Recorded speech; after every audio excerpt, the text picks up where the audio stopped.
Hey everyone, welcome back to Corporate Decoder, the place where we pull back the curtain on the financial world, and today it looks like Tivic Health Systems is giving us a little peek behind the curtain, revealing some pretty interesting news about their leading candidate, Entolimod. On August 20, 2025, Tivic Health Systems announced they've completed the transfer of 2 investigational new drug applications, known as INDs, for their drug called Entolimod. Think of INDs as the official paperwork the FDA requires before a company can start testing a new drug in people. So what's the big deal here? This means Tivic Health now officially owns the rights to further develop Entolimod for some pretty important medical uses.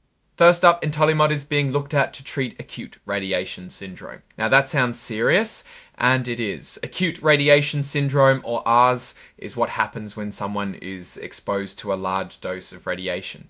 It harms the body's cells, especially those that multiply quickly, like in your blood system and your gut. So they're looking at using Entolimod to help patients who have been exposed to radiation to potentially heal the damage in both the system and your gut. So they're looking at using Entolimod to help patients who have been exposed to radiation to potentially heal the damage in both the system and your gut. So they're looking at using Entolimod to help patients who have been exposed to radiation to potentially heal the damage in both the systems that produce blood cells and the digestive system. But that's not all. The other IND is for using Entolimod to fight advanced cancers. This includes using it directly to reduce tumors and also to help patients manage the side effects that often come with cancer treatments like chemotherapy and radiation. This broad application suggests Entolimod might have a wide range of potential uses in fighting serious diseases.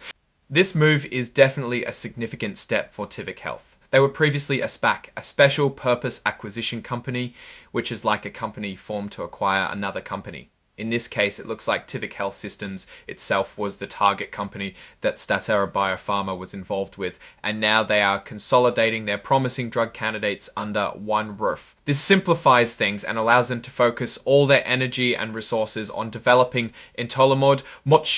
This simplifies things and allows them to focus all their energy and resources on developing Entolimod. It's also worth noting that Tivic Health Systems is identifying itself as an emerging growth company. This means they have fewer than a certain amount of revenues and are allowed to follow some less stringent reporting rules for a period. This is pretty common for younger companies that are still developing their products and their business models. They haven't elected to use the extended transition period for new accounting standards, meaning they'll be adopting new rules sooner rather than later. The press release itself provides more context, and it's filed as an exhibit with this report. While this filing doesn't contain detailed financial tables in the traditional sense that we often see in 10Q or 10K reports, the core news here is about the strategic asset transfer and the potential of their lead drug candidate. Now, let's talk about what this really means. For Tivic Health, this is all about focusing and streamlining. Owning these INDs directly means they have complete control over the development and future commercialization. This is exactly what you want to see from a company that is essentially a biotech firm focused on a specific drug. The potential applications for Entolimod in treating radiation sickness and advanced cancers are huge. If Entolimod proves effective in clinical trials for these conditions, it could address significant unmet medical needs. This is where the real value lies for a company like Tivic Health. However, and this is a big however, the world of drug development is incredibly challenging and risky. Many promising drug candidates fail during clinical trials for safety reasons or because they simply don't work as well as hoped.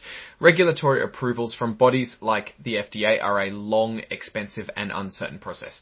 Looking at the broader picture, Tivic Health Systems seems to be charting a course focused on leveraging its biotech assets. By taking these applications from Statera Biopharma, they are making a clear statement about their strategic direction. The success of Entolimod will be the primary driver of their future value. What are the notable risks here? First and foremost, it's the inherent risk in clinical trials. The company's ability to successfully navigate Phase 1, Phase 2 and Phase 3 trials for FDA approval is critical. Any delays, setbacks or failures in these trials could significantly impact the company's stock price and its ability to secure further funding. Another risk is competition. There are other companies working on treatments for ARs and various cancers, so Tivic Health will need to demonstrate a clear advantage.